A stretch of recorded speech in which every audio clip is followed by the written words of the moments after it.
So they struggled really early in the season. Hey, everybody, it's Chris Pate and Steve Rodriguez coming to you live this week on our weekly, semi-weekly, whatever podcast. Want to mention, as always, that we are not officially affiliated with Bayshore Christians, so the views and opinions on this show are solely those of ours and not those of the school. And I also want to let you know that not everything you're going to hear tonight is absolutely true.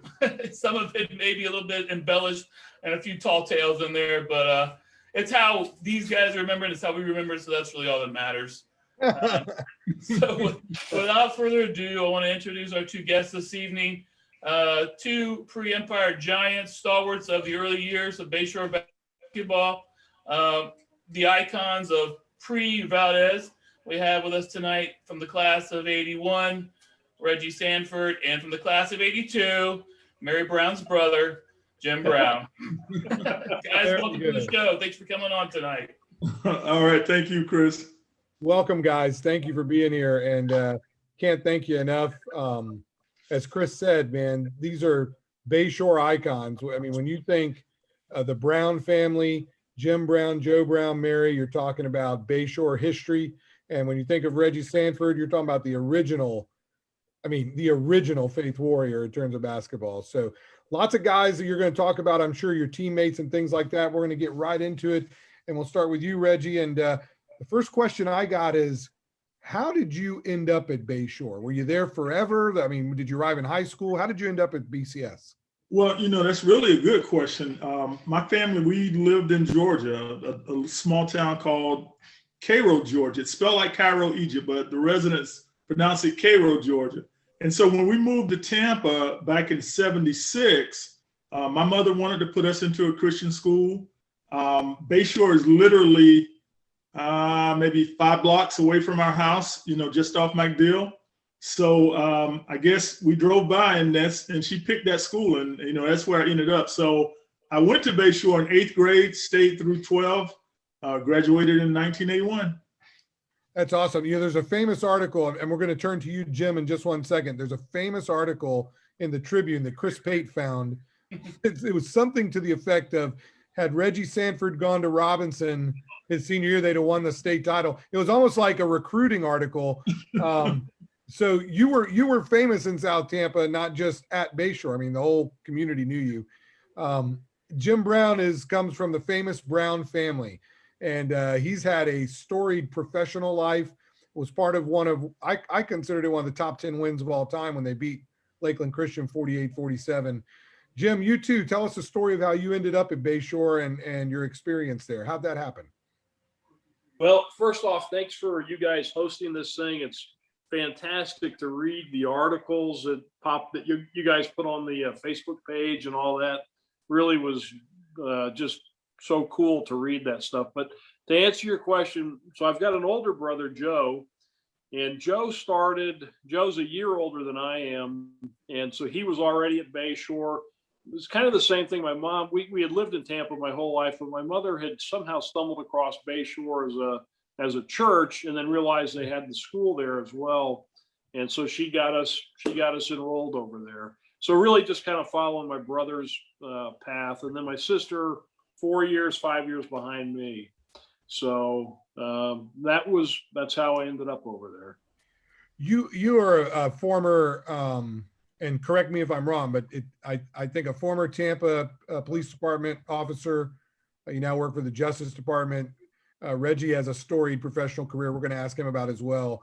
Where did you go after Bayshore? Where was college? How did your professional career, how did that go along? Hillsborough Community College for the AA, and then USF. And I did the police thing in Tampa for 12 years, which it kind of boggles the mind for a lot of people. They're like, hey, you're halfway towards a pension. Why would you leave? But I really enjoyed it, particularly coming out of a place like Bayshore.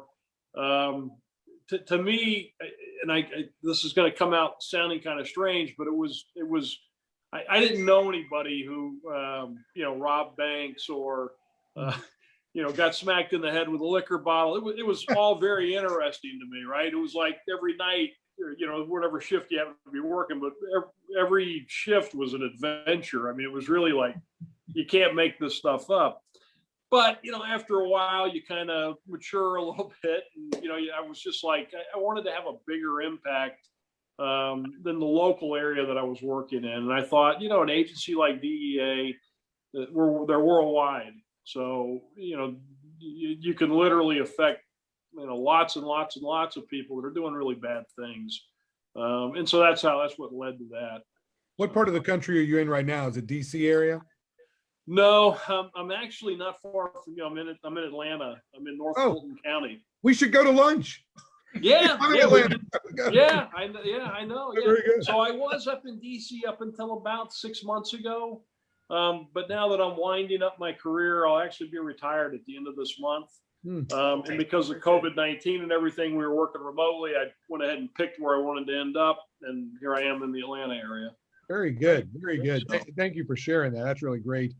Reggie, as well, a storied professional career. You're a head honcho with the county. I was downtown with you guys back in the 90s as well, because I worked in the county building. I remember.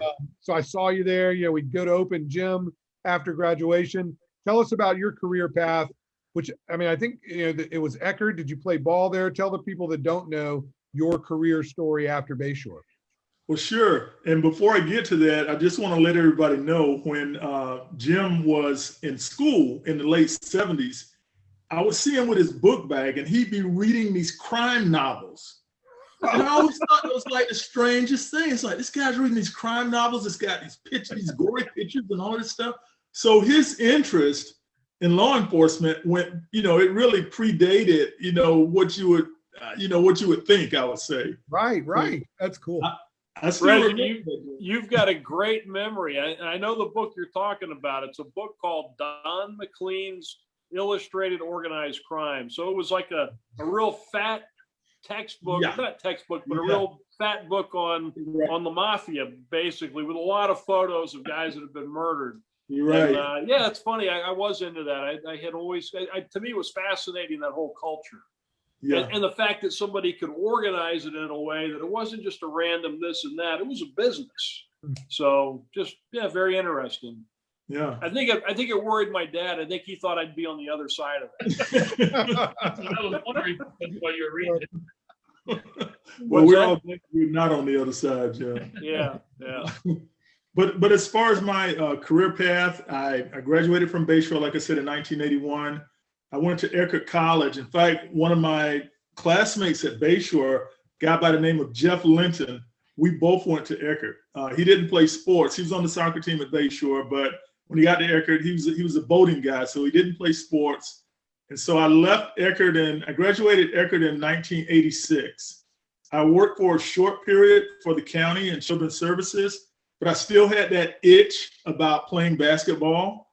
So of course, I realized I wasn't NBA good, but I still wanted to play. So I had some friends in Brazil, down in South America. So I went down to Brazil. I got there. I spoke a little Portuguese, you know, along the way, but it wasn't for me. And, you know, coming from a little small town up in Georgia, and then moving to Brazil with a different culture and, you know, all the things that go along with that, I didn't stay. Long story short, I connected with the county in 1991. This is my 30th year with the Environmental Protection Commission of Hillsborough County. It's not as well known as some of the agencies, but what we provide for the citizens of Hillsborough County is great. And you don't realize our service until you see problems a lot of the time. Right. So over the years, I've, you know, been blessed to, you know, rise to the level of assistant air director. We have 4 divisions, 4, you know, main divisions at EPC. And I'm right next to the throne. My best buddy in the agency is my boss, my air director. And we started within, I think, 7 days of each other back in 1991. So, I mean, it's a great job. It's a dream job. Janet Doherty is our director. And if you know Janet, I mean, she's a wonderful, lovable person. And the culture at EPC is really a family culture. And I couldn't ask for better. So in a nutshell, that's my professional career. My personal career, I've been married almost as long, well, actually longer than I've been with the county. Hmm. I have a daughter, Latoya. My wife's name is Evelyn. And just like you, Jim, we're getting ready to retire soon. Evelyn's leaving this year, and I got another year, but we're on that glide path too. Yeah, I remember Reggie, when I was at the county attorney's office, the EPC was such a professional organization. Y'all have to present, I don't remember the acronym for the report, but there was reports. I remember there was a big battle over the Citrus Park Mall and the construction thereof in the early 90s.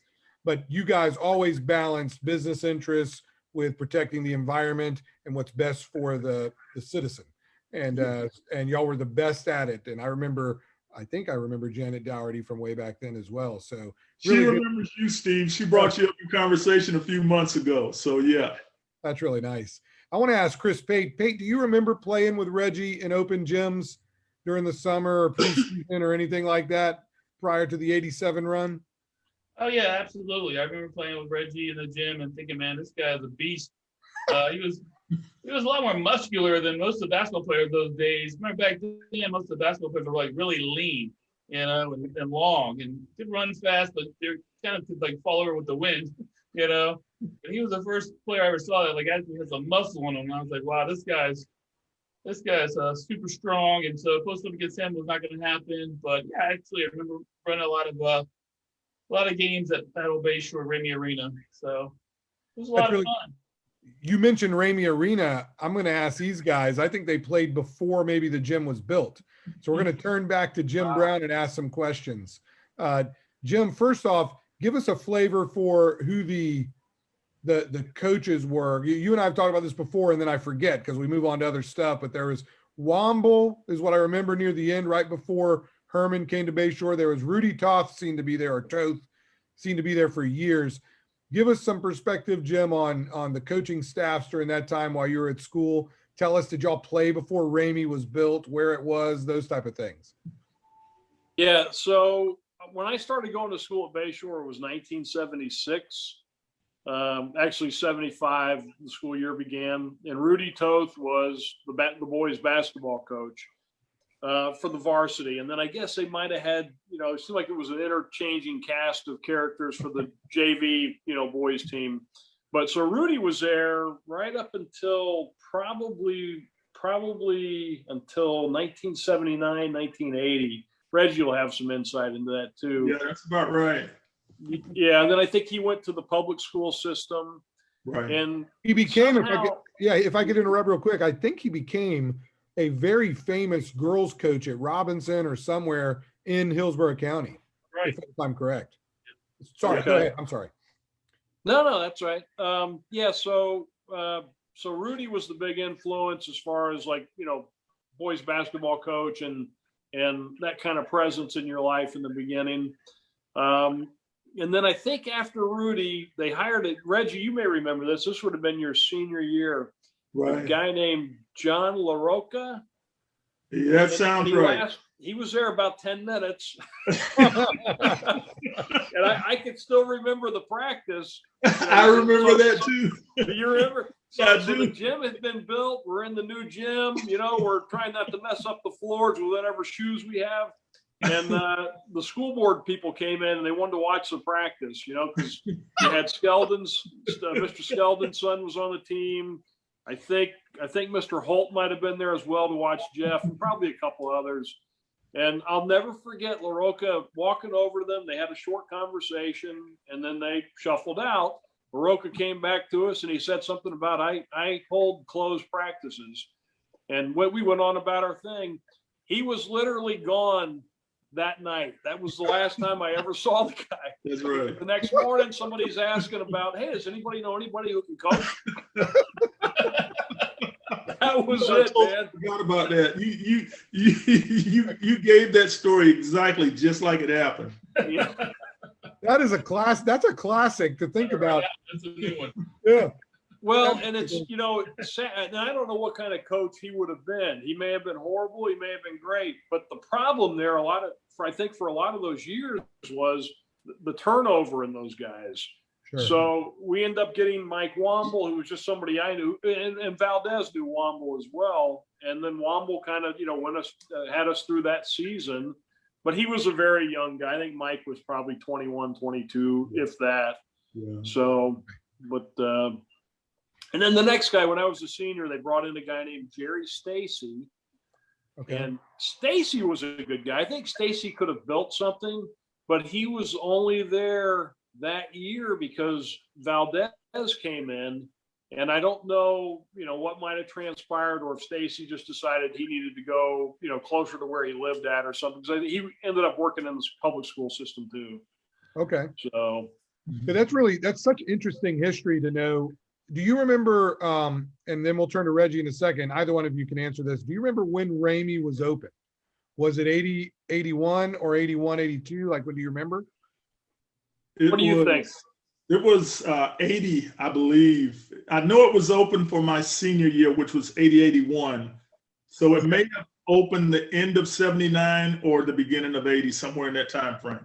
I want to turn to Reggie then next, but we got some Facebook posts. John Harville says Reggie could jump out of the gym. He was a monster, and Jim Brown had a great shot. So John Harville's watching and is saying hello to you guys. Hey, hello, John.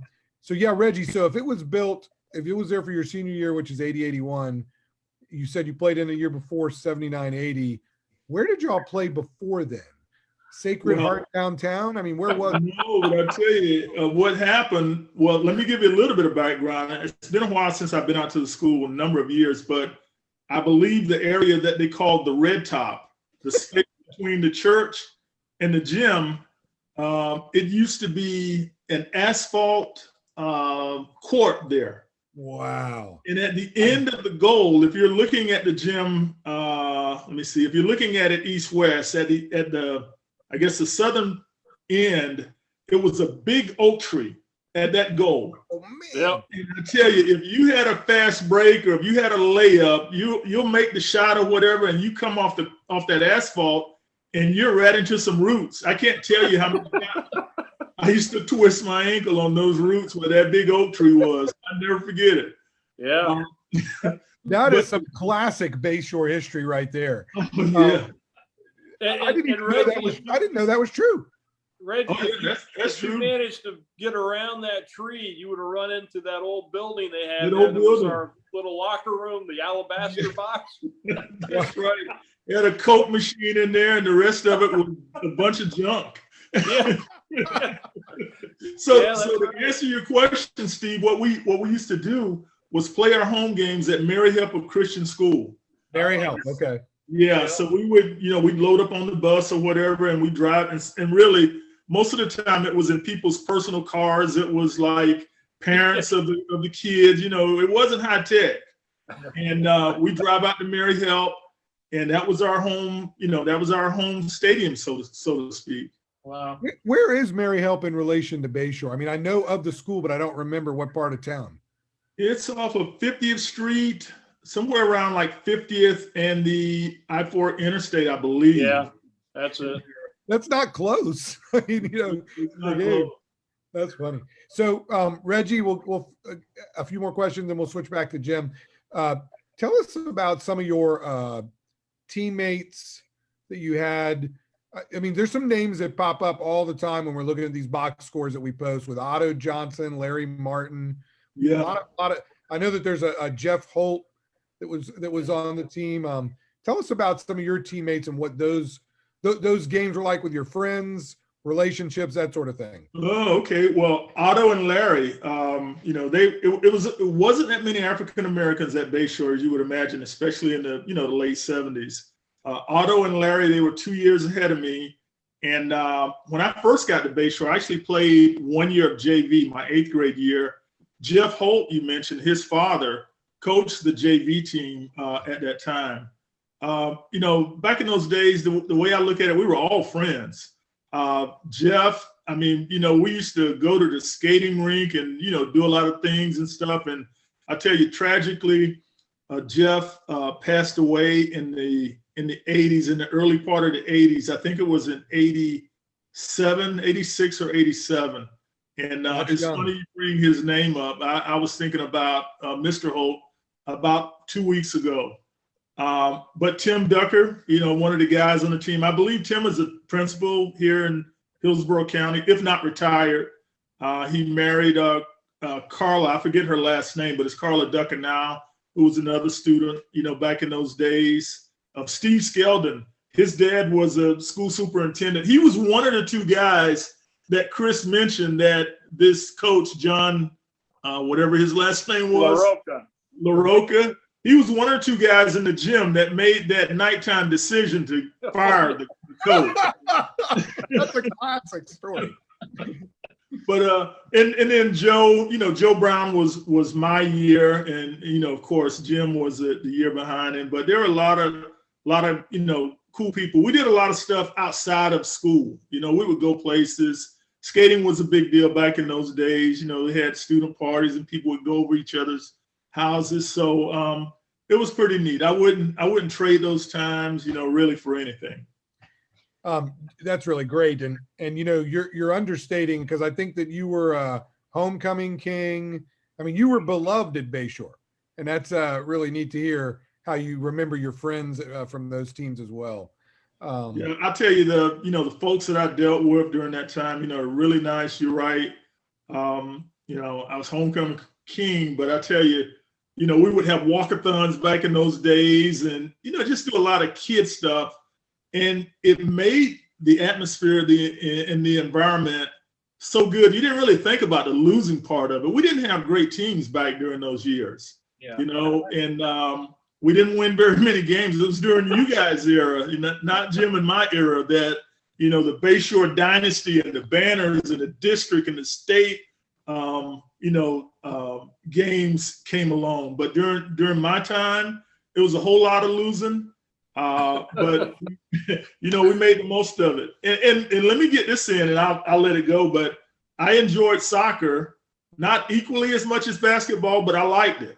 And we got to a point in our soccer team during my senior year that the guys my year had gotten pretty good. In fact, we went to the conference championship.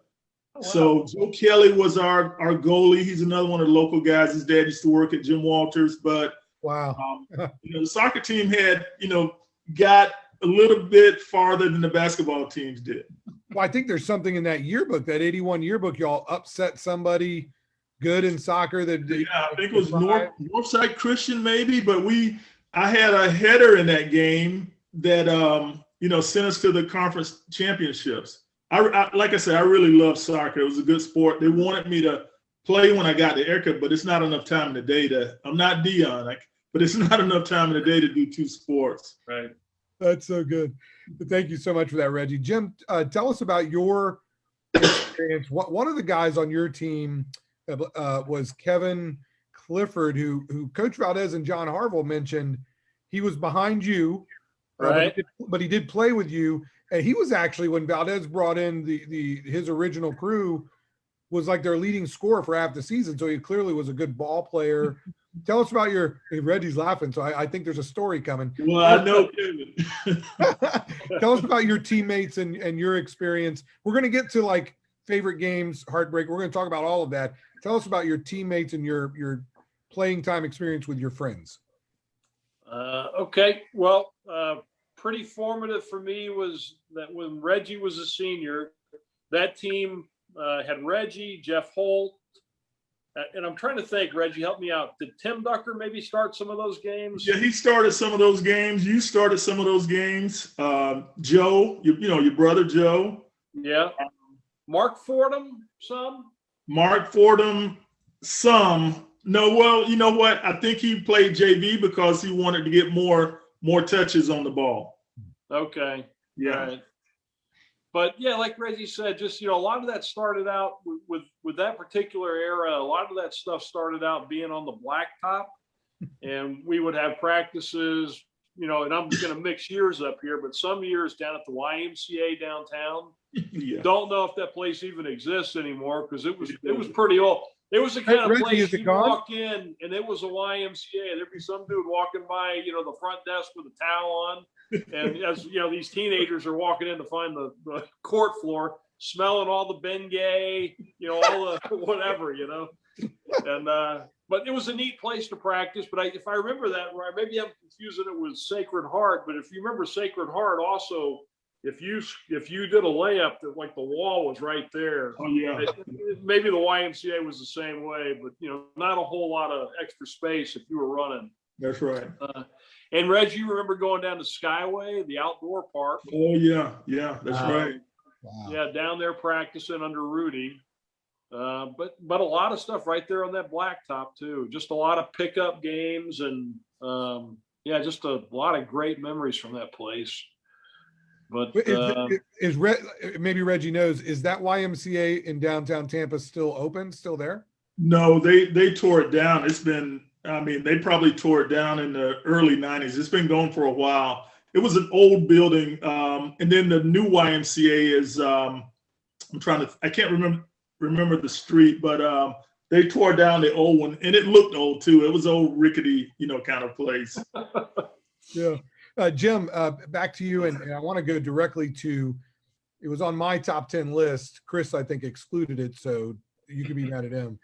48-47 versus Lakeland Christian. Like both of you described, prior to Coach Valdez's arrival, Bayshore was a nice school. Lots of friends, had fun times. Typical Christian school of the era. Really, probably small classrooms, things like that. But the sports program had what it sounded like some good soccer moments. I think girls softball might have been good. Maybe there were some other things. Basketball struggled, but it was still a program. You guys competed, had some great moments. One of them was that Lakeland Christian game. Do you remember the moments that closed out that 48-47 win over Lakeland Christian? Yeah, but I got to preface it with something.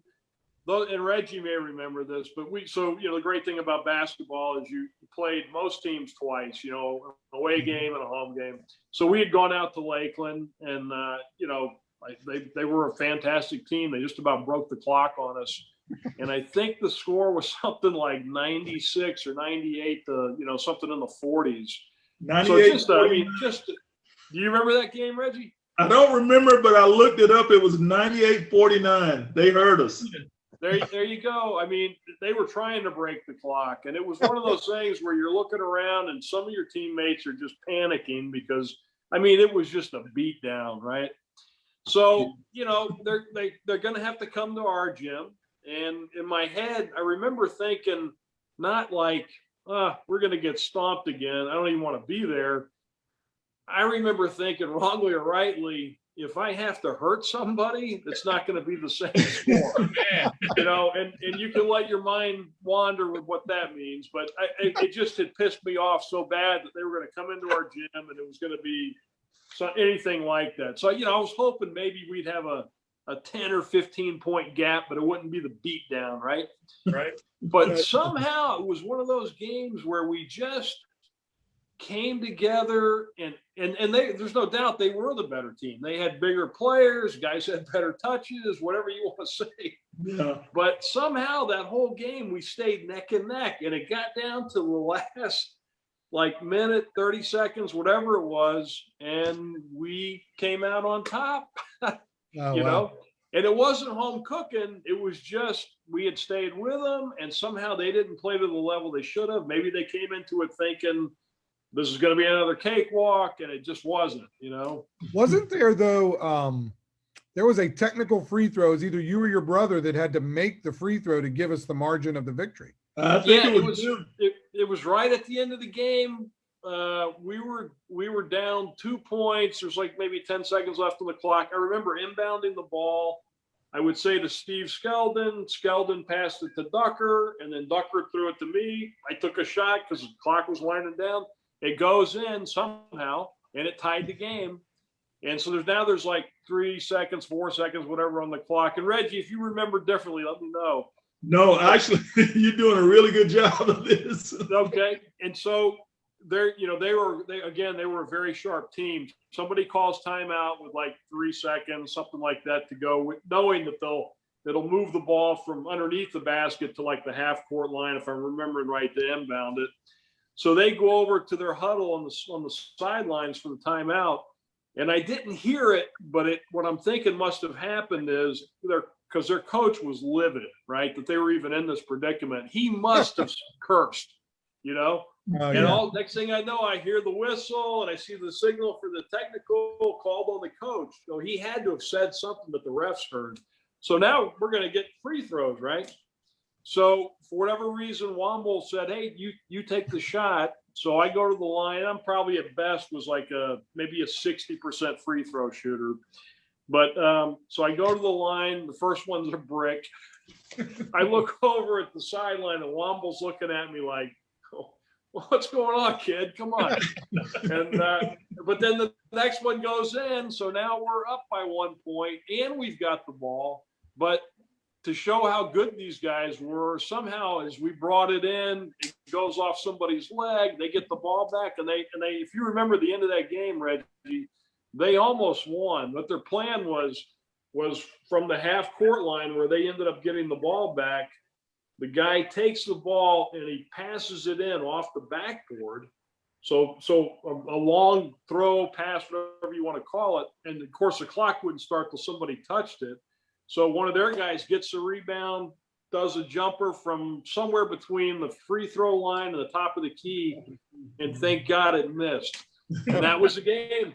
That's awesome. Wow. And that had to be played in Ramey Arena at that point, right? That was at Ramey?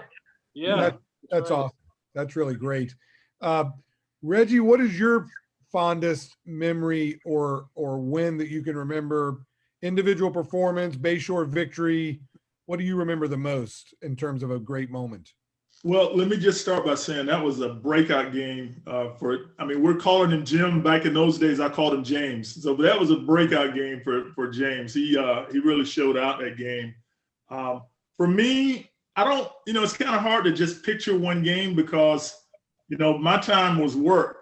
Chris talks about, me being strong or muscular. Or Chris, I got that way from double and triple teams for 4 years at Bayshore. So if you got the opposition on your back, it kind of tends to build you up, but not one in particular. I would probably say we beat Tampa Prep by 2 points at their gym, and they had previously beat us twice. So for some reason, we were playing them 3 times that year. I don't think it was a district situation, but I don't know, maybe we had them in the Christmas tournament. Right. And they had this hotshot guy named Doug Szabo. Wow. And I don't remember what his average was, but I'm thinking it was in the, low to mid 20s. And we went to their gym and we beat them by 2 after losing to them twice. So that was pretty good for me. Do you remember where that Tampa Prep, was that the Howe Hall on the University of Tampa campus? Because they used to play there when I was in school. It probably was there because they didn't have all the real nice, things that they have now. So Joe Finland, who's the coach at Tampa Prep, and everybody in Tampa that follows high school sports knows him, tells a very funny story about Coach Valdez. And that gym apparently has a big door that you can open up like a barn. And so they had homecoming there, and they couldn't get the door closed. So in the second half, Bayshore's playing Tampa Prep. It's like 45 degrees outside. Oh, wow. The floor is all wet. And so winning at Tampa Prep, it's funny how all these shows have common themes. And one of them is Tampa Prep games. And that's really interesting. You mentioned that game as well. Both of you, we're going to start with you, Reggie, and then Jim, obviously had people who influenced you throughout your lives, whether it's parents, relatives, and mentors in your professional life. Who at Bayshore was the person that you remember the most? I mean, we always look at Coach Valdez, Chris and I, as our mentor and our guy. He's who we love. I remember Coach Tom Dibble as being funny to me. He's not funny. He was a professional, but our interactions were funny looking back. What are some of the memorable people in your lives, Reggie, that you wanted to speak about here tonight? Well, from an athletic standpoint, I would probably say Rudy Toth. And like you guys alluded to earlier, he went on to become a really good girls basketball coach. I forget what school it was, but I saw him later in life, and he had put together some really good teams. During the time he was at Bayshore, for whatever reason, maybe it was talent, maybe it was coaching, but we didn't excel, in basketball, like we would have wanted to. But the thing about him is that in my opinion, he wasn't the greatest coach in the world, but he was a hardworking kind of guy. He was a tough guy, for those days back in the 70s. He was a former baseball player. He's a big guy, and even if you showed that you worked hard and put your all into it, that's kind of like the most he could ask for you. But really, a bigger influence from those years were probably a couple of teachers. One of them, her name was Miss Gadway, and she married a student's father, and her new name was Miss Shook. Oh, right. Yeah. Was she there when you guys were there? Yes. Yes. This is Shook, yeah. Okay. My understanding is Miss Shook was a former nun. And when you got in her class, there was no messing around. It's like you pay attention and you get it. And if you miss a day of class, you're really in trouble, because you got to keep up, you got to catch up somehow, because she had a schedule and she was staying on that schedule.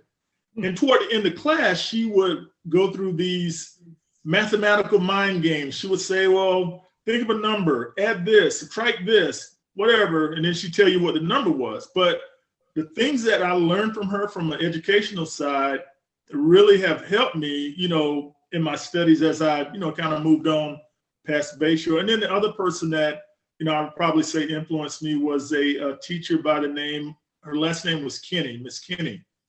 And she was the chemistry teacher at Bayshore. She was a science teacher, but chemistry is where I remember her from. And she did a lot of things for the students that really, the students really didn't appreciate at that time. But not only was she a good teacher, but she put her heart into, helping the kids. And like I say, those three people, I probably, will always remember, their contribution to my well-being. That's really nice. And thank you for sharing that. I know that Chris and I remember Miss Shook, so that's really cool. And yeah, she was great. And I'm sure all those people were great. So that's really great for you to share with us. Also going back to talking about the basketball and you guys played in 1A basketball when there was only 4 classifications, Right. And you don't have your own gym until those last year or two. That was going to be very hard because the 70s and 80s was sort of the advent of private schools, but there weren't as many. So you had a lot of public school parents who were very devout in their faith. So you had more public school level athletes whose families were devout, choosing from a small pool of schools. So athletics was going to be very challenging. You guys did great under the conditions of playing in a very tough district and without your own facility. And it was only a matter of time until that gym and Coach Valles came along that Bayshore would reach the level that it did. But you guys were great. Given different circumstances, those wins would have been rolling through Bayshore a lot earlier. Jim, turning to you, think about who, and if you could share with us, who had the greatest impact on your development as a young man while you were in school at Bayshore? Well, that's a tough one. All the people that Reggie mentioned, I knew and would say they were all very much people that had an influence on you. Mrs. Gadway, as I knew her before she married, was just like he said, was just this tough but super fair math teacher who was just as bright as could be. Just as sharp. Rudy, of course, because Rudy was that kind of iconic, coach figure with the 1970s shorts and a t-shirt and, sending a kid to run over to Simon's Market to get him a soda and some chips or something, That's like a pre-Tom Dibble. So we have pre-Empire, we have that's the exact same personality. Sorry to interrupt. Yeah, he wanted to be doing great things, but he also had some knuckleheads, they're at the school or whatever. So every now and then Rudy would be like, hey, great, you guys give me 500 sentences on why I won't, talk in class or something. And Monday he would have forgotten about it. You bring it up to him, hey, coach, I did the 500 sentences. I ground out 3 pencils doing this or whatever. And, oh, did I ask you for that? Well, great, you're a good kid, Then you move on to something else. So, That is but all those people, Miss Stevens, who's got a different last name now. She's married. I think a lot of people remember her. Yeah. She was the thing that I'll never forget about her. For some reason, when I was a junior or a senior, she decided that she would let me teach her history class. While she was there, I mean, she's sitting at the desk, but I think she was thinking maybe I'd like to be a teacher someday. So, sat up there on the stool or whatever and went through whatever lesson I came up with. But, that was huge. That was a big thing to me, in my mind, to let a kid do that. Sure. Reggie, do you remember Miss Bailey, the art teacher? I don't remember Well, her. you know what? I think it was Hamar was her, Miss Hamar was her name, and then she got married. I think she became Miss Bailey. Oh, okay. But I don't know if you remember, but I used to bring that organized crime book in there. I'd be reading that while we're supposed to be doing macrames or something, or batiking or whatever that stuff is. Well, I finally remember decided, doing macrames, so yeah. yeah, like plant holders or something. Yeah. I think I finally decided that I could probably read better by skipping her class and going to the library. And she didn't notice it. Nothing against her. There was a lot going on, and you start messing with that jute and everything, then it gets pretty hairy there. But she didn't notice me gone for 3 weeks. And then one day she me. I think my routine was to show up and then I'd slip out. And again, I wasn't going off smoking cigarettes. I was reading in the library. And then when they ran down that whole investigation, they talked to the librarian and she was like, "Oh yeah, I thought he had a study hall or something. He's here every day." But anyway, so they all influence you one way or the other, That is really fun. You know what I think I'm learning here, at least I think I'm learning it, is you probably could stop educating children after middle school, because we all seem to be able to provide for ourselves, and yet the high school stories are always the same. They're fun. They're so funny. I mean, to be missing for 3 weeks from class. I mean, that is a Bayshore classic right there. Yeah. Nowadays, somebody's head would roll, right? Right. That's exactly right. So Reggie, what is turning back to you? I may have already asked this question, so Chris, correct me if I did. Well, Steve, I do have a question. Actually. Oh yeah, please, yeah. Before we move on, it's to Reggie, and it goes back to that newspaper article that I found that talked about what Robinson would have been like had they had Reggie Sanford. Which, first of all, I found the thing very interesting due to the fact that you were playing at a school that had never really had a winning season. So the fact that the Tampa Tribune, a local edition was, heralding you as what would have been the savior of Robinson was kind of unique in itself. Were you ever approached, or did you ever have thoughts of leaving Bayshore during those last couple of years? Good question. Yeah. Well, I'll tell you, that is an interesting question, Chris. And the truth of the matter is, we used to practice with Coach Valdez. I mean, Rudy, Coach Toth used to have us, meet up at Robinson because he knew Robinson had all the studs. I mean, Charlie Bradley, Cooter Patterson, Sam was on some of those early teams. So they had to stick when it came to basketball in Tampa, and you know how good Coach is. So Rudy Toth used to take us over and we would practice with Robinson. And, he was thinking that would, help us and make things better. Well, at the end of my junior year, Rudy left to go to the public school system. And, I'm sure he did it for his long-term, goals, because I don't think Bayshore had a retirement plan. So he needed to, do something. And during that summer between my junior and senior year, I went up to Florida camp with Coach Valdez, Charlie, Cooter, all of those guys. Wow. And so we're up at University of Florida. We're staying in the dorms for, 3 or 4 or 5 days. And it was great. I mean, we would practice with the guys from Eugene McDowell, Eugene the Dunking Machine. I don't know if you guys remember them. I mean, it was, Norm Sloan was a coach. He was trying to recruit Charlie. USF was trying to recruit Charlie. So it was just kind of like a free-for-all when it came to, the coaching outlook. But back to your question, I remember speaking with Coach Valdez about the possibility of playing at Robinson, and the bottom line was, I didn't want to leave my friends and the enjoyment that I had playing for Bayshore. I mean, that's what it all boiled down to. So when this newspaper writer wrote this article, Robinson had lost the district by a free throw, and I think they lost to Lakeland High School. I'm not really sure of the team, but I think it was Lakeland. I think it was Lakeland because I think Wayne Peace, who would go on to be the Florida Gator quarterback, Right. made the free throw. Wow. Yeah. Sorry to interrupt. No, you're right. They had Wayne Peace, and they may have had Alonzo Allen, which was another D1 basketball player back in those days. But Lakeland did some funny stuff. They kind of stalled the ball a little bit, but it came down to a free throw.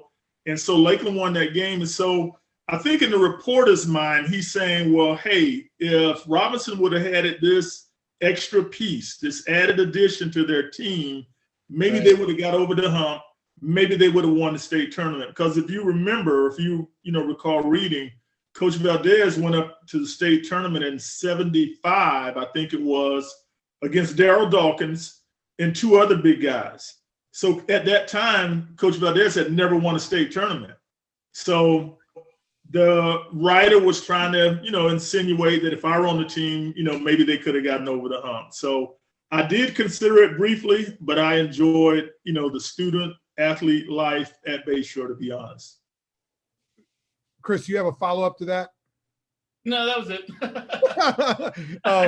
I just always thought about that. I mean, that question is kind of stuck in my mind ever since I first found that article many, many months ago. I just found it to be like the oddest thing. It was like Steve said earlier, it was kind of like a recruiting poster in itself, And nowadays, if you saw something like that in the paper, the coaches would be caught up in like recruiting violations and right. and everything else. But it was so blatantly like right after the open, and I was just like, man, this is really, really bizarre the way it's written. And like I said, I mean, Bayshore didn't really have any great teams back then. You were the first iconic player that Bayshore probably ever had. So yeah, I just thought it was really interesting. I always wondered, hey, did he ever think about leaving? So I'm glad you didn't though. Yeah. Reggie, would your mom have allowed you to leave? Like, what was the level of religious devotion within the household? Would it have allowed you to leave? Well, that's an interesting question. I never had that conversation with her. She knew that Bayshore did a lot, for me, and ultimately years down the road for my family, because I had two brothers that played at Bayshore, Albert, John. Albert wound up going to Plant eventually, but John, he played there and went to state, I guess, about 3 years. Yeah. But one of the things that Bayshore did for me, when I first went there, we paid, for the first almost 2 years for me to go to Bayshore. And hey, it's the 70s. I mean, you can imagine that was a burden. Yeah. And after that first, I think, year and a half, Bayshore allowed me to go to school there on scholarship money. And I was able to finish up my time at the school, pretty good education, private school, for free, basically. So, when you have, a church, an organization, looking out for you from that standpoint, what else could I say? But I never broached the subject with her.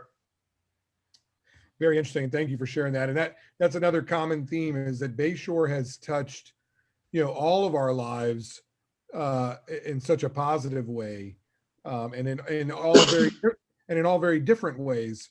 So it's always interesting to hear the alumni stories that you guys share. I want to turn to Jim, and as we do, we'll point out, as Reggie just pointed out, he had siblings that attended Bayshore, including John Fielder, who would go on to multiple state Final Fours, double guy in points and rebounds for his career, multiple all-county, all-conference, great career. We've been trying to get him on, but his job has got odd hours, so we can't ever make it fit, but we hope to in the future. And speaking of siblings, I'm going to ask Jim what it was like to live in a household with one of the most famous Bayshore alums, Mary Brown. Mary would be a Division II basketball superstar, probably still holds most Bayshore basketball records. We had a lot of good players that came in the 90s, so maybe some of her records fell. Jim, what was it like to have a little sis coming up from behind who's an athletic stud? She's always been a Did we lose sweetheart, him? and Oh, there. full disclosure, she's watching tonight. She sent me a text message and said she's watching. So Mary. hello. She was.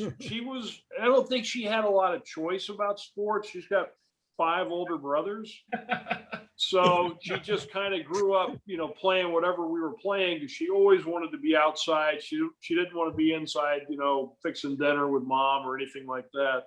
So, I remember when she was really young, she couldn't play football with us. She couldn't play baseball with us, other than like being a permanent base runner, if we were playing baseball. Oh, wait, let me interrupt Jim. To us. Jim, let me interrupt real quick.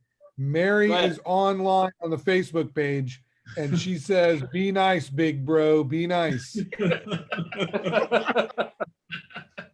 Yeah. Go ahead. I'm sorry. Nothing but good words about her. So, she just, at school, where there was such an age difference between us that, we kind of, the kids who were her friends were just too young for us to be hanging out with. But when I was a senior, she did me a real solid, because she got, I guess, the 9th graders to vote for me to be homecoming king. And she was very popular, so they did it.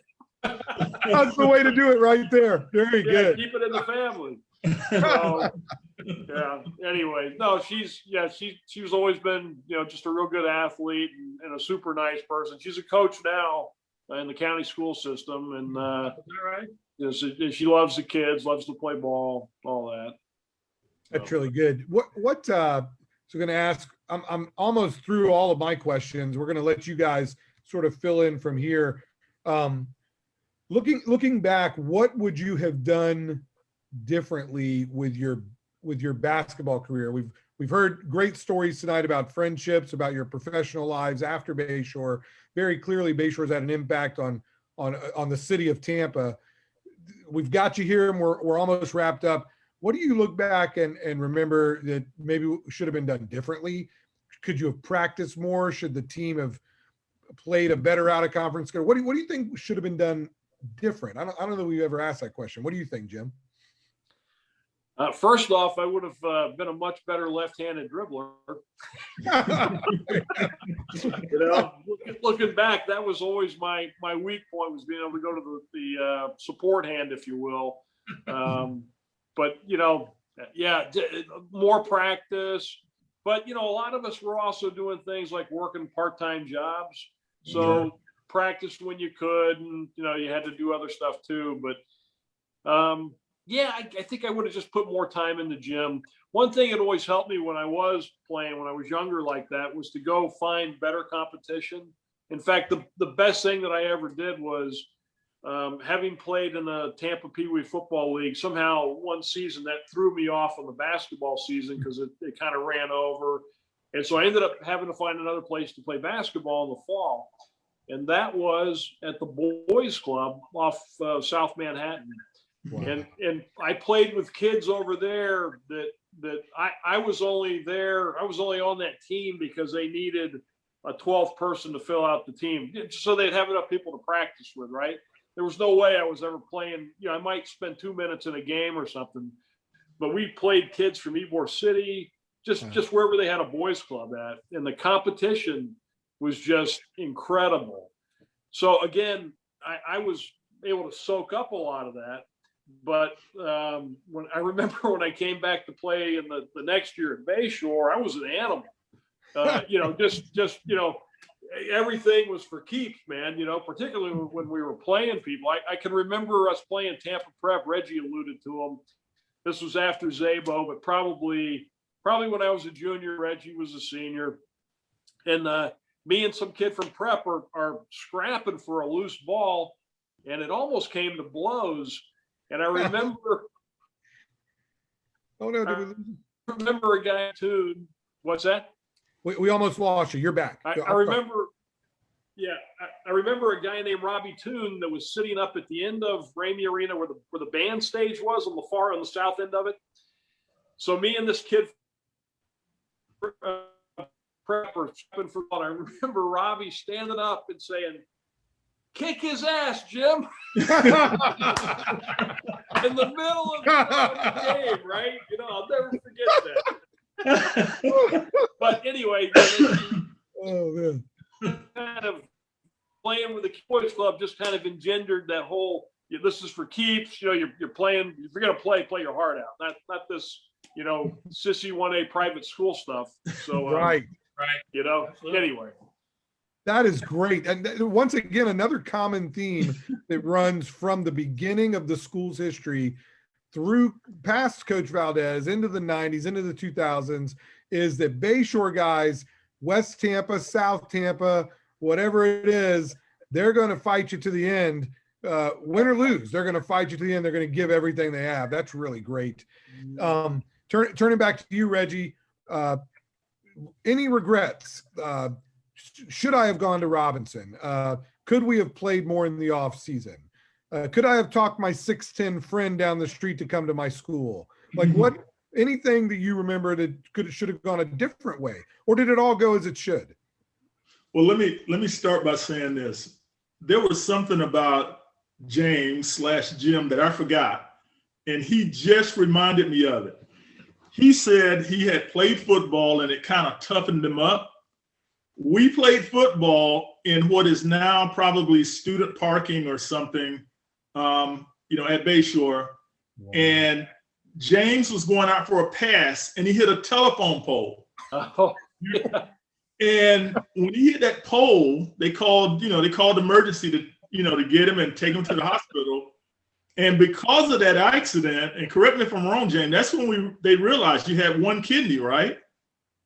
No, but you got a good memory. So I hit that pole at the end of my 6th grade year. We were playing kickball or something, and I'm covering third base.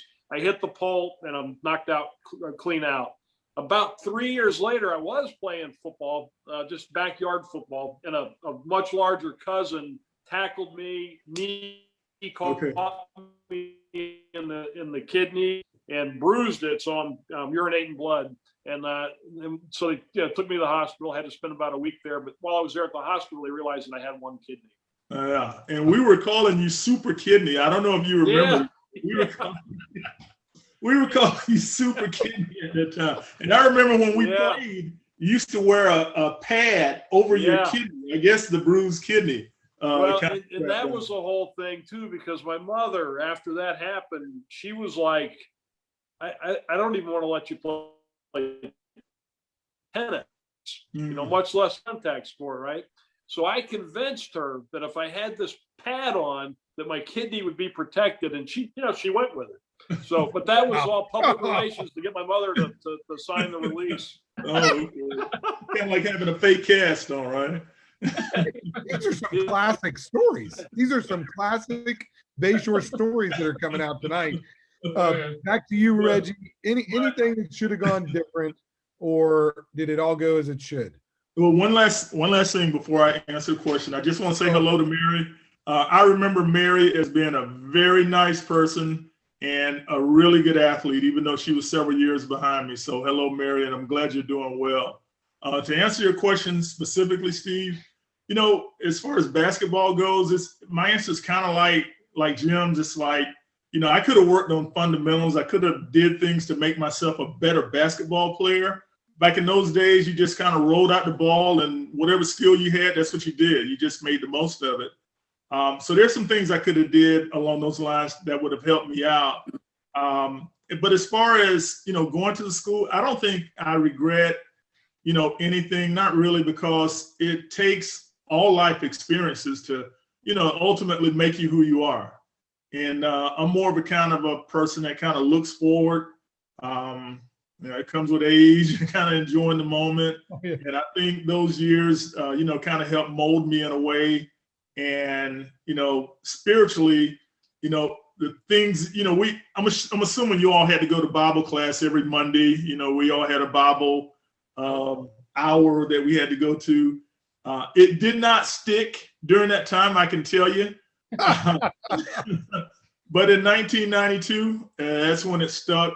And, God, the Lord has blessed me ever since. So, I can't I can't say I would do anything different. That's so true that a lot of, I think I know I speak for me, Chris will let you chime in, but yeah, it didn't stick for me either. Not until, I got older, but all of those seeds were planted, and they were important, and they come around to fruition oftentimes later in life. And that's so Right. true. And Bayshore certainly was there for us to plant those seeds. Mary Brown is also commenting online again. Hello, Reggie. The feeling is mutual. So she's waving and saying hello. We've had a great show tonight. I mean, I really, Rudy Toth as a pre-Dibble. I mean, he's exactly the same personality characteristics as our dean and assistant coach. Getting to play on what was then the black top, which is now the red top, where there's a tree that you run into and possibly turn your ankle. That's totally news to me. We didn't mention that Reggie, I think, is the first person who dunked, or did Otto Johnson get the first dunk in Ramey? Well, in Ramey, it would have been me because Otto had left by then. Yep, he was 2 years older. That's right. So we're going to let both of you give us a wrap up. We're going to go to Jim and then Reggie. Final thoughts. We can't thank you enough for being here. Chris certainly chime in as well, but Jim and Reggie, give us some final thoughts on the podcast tonight. Well, I would just say that of all the people that played ball with at Bayshore, Reggie was always just on another level. And even as a teenager, I just remember having just so much respect and awe for him. I mean, most of us were out there to have a good time, myself included, although I would say at times it became I was very competitive. So, I always wanted to win, but that was Reggie all the time. That was Reggie at practice. I mean, there was no goofing off. He was there to play, and I think he hoped that the people around him would play a little harder, whether it meant the world to them or not. And I felt like I kind of understood that about Reggie, because I felt like I couldn't play on his level, but I certainly felt that way about why we were out there. I didn't go out there just to play. I went out there to win. Wasn't on a lot of winning teams, but anyway, that's something that has always stayed with me whenever I've thought about Reggie.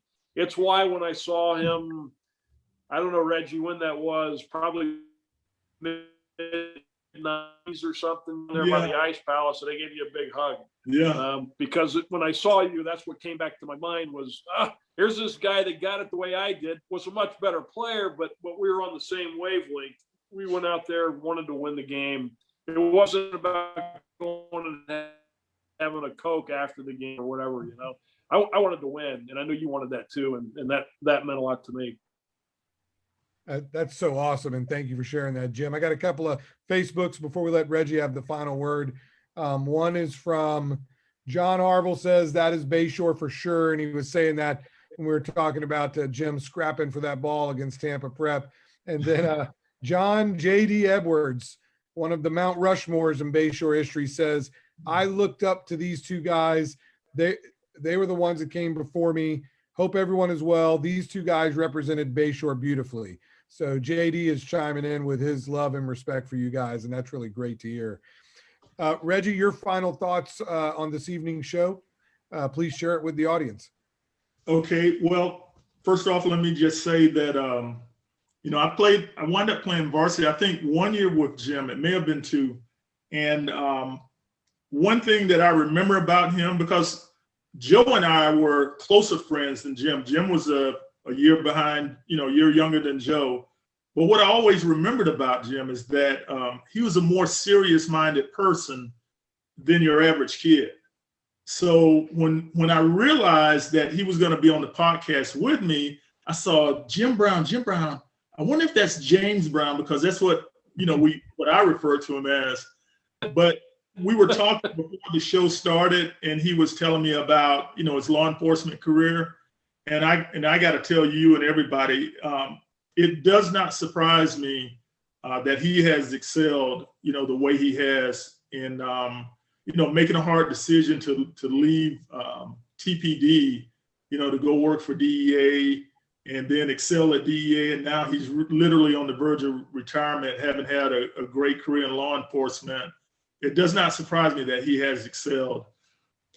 Another thing I wanted to mention, Steve, you had asked me about people who had influenced me, and the biggest influencer, I have to hit myself, is the person that I forgot. She was our class homeroom teacher, our mentor. Oh, yeah. The person that we would go to when we had issues. Her name was Kay Stevenson at the time. Oh. And I think her married name is Kay Robinson. Oh, wow. Kay was just a wonderful person. I mean, she was from Wisconsin, so the whole Tampa thing, it was an adjustment for her. She looked like she was from Wisconsin, but she spoke fluent Spanish. Yeah. And when you talk about someone that had a heart, for the students, she was with our class from probably 9th or 10th grade on to the time we graduated. And I remember us meeting up with her even after we graduated. So, I can't say enough about what she did, not just for me, but, also for our class. And then maybe the last thing I want to mention is Steve and Chris. I can't tell you guys how much I appreciate, you guys doing this podcast. A small school like Bayshore and, little old Tampa, most people probably wouldn't recognize it, but what you guys have done is help keep the spirit of the school alive, and to allow us, Jim, myself, and all the other people that you have on the show to, come in periodically and kind of talk up, the wonderful things that, we've been a part of, through that Bayshore brother and sisterhood. For what you guys are doing, I really appreciate it. And it makes an old guy like me really feel good, because I literally graduated 40 years ago, and I'm like Jim, I'm looking at retirement now. And to have this opportunity to sit here and talk with you guys and have other people, listen basically around the world that wants to listen, it really, really, really, truly means a lot to me. And I just say, both, Chris, you and Steve, you guys have my undying gratitude. Thank you for inviting me on the show. Hopefully you can get John on the show. He's actually like the Busch Gardens ride engineer. Literally, he's the guy behind the electricity and the movement out at Busch Gardens. So hopefully you can get him on the show. But just thank you all, and God bless you all and the folks that are listening. I appreciate it. Thank you so much. Yeah, thank you very much, Reggie. That's really kind, and it's greatly appreciated. And we're so happy to have done it. We started off as we wanted to make a top 10 list, and then it turned out to be a really big impact for a lot of people. And I know that when we started looking stuff up, man, Reggie Sanford, he's a legend, man. Look at all these scores and articles. And then we're like, Jim Brown made that free throw, James Brown, and is he related to Mary Brown? And so you guys are just Bayshore legends to us. I mean, we're in awe just being on the podcast with you. So thank you very much for joining us this evening. Chris, you got any last words before we wrap up? It's been a great show. I've learned a lot of stuff I didn't know. I think it's been one of our best shows ever. Again, yeah, like you, Steve, I learned a lot that I never knew, I never heard about. I think it's important to get these guys' story out just as it is everybody else's. This just shows that, Bayshore Basketball Foundation goes back beyond the Empire days, and that even back then they were playing some great ball, and I really appreciate James's intensity and effort. Again, James and I probably a lot alike because we have a lot of intensity and desire, but probably share the same skill level. But yeah, it's been fantastic. Well, thank you guys so much for coming on, and that's really about it. One last thing I guess to say is that you guys are exemplary of Bayshore men. You're God-fearing, you have loving families, and you have your priorities correct. And I just can't say any more about it. But that's the kind of people that Bayshore's turned out for 50 years now. So if you have a memory, guys out there that are watching, if you have a memory that you want to share, go to the Bayshore official website page, and there's a 50-year alumni site where you can put in your comments, and they'll share them on the site as well. So other than that, Steve, anything else? No, again, thank you very much, gentlemen. It's been our honor. I appreciate it greatly. Thank you guys for doing it. It's been awesome. It's Yeah, awesome. James, Reggie, thank you guys. Really appreciate it. Thank you so All much. right, guys. You take care now. All right, Good night. bye. Take care.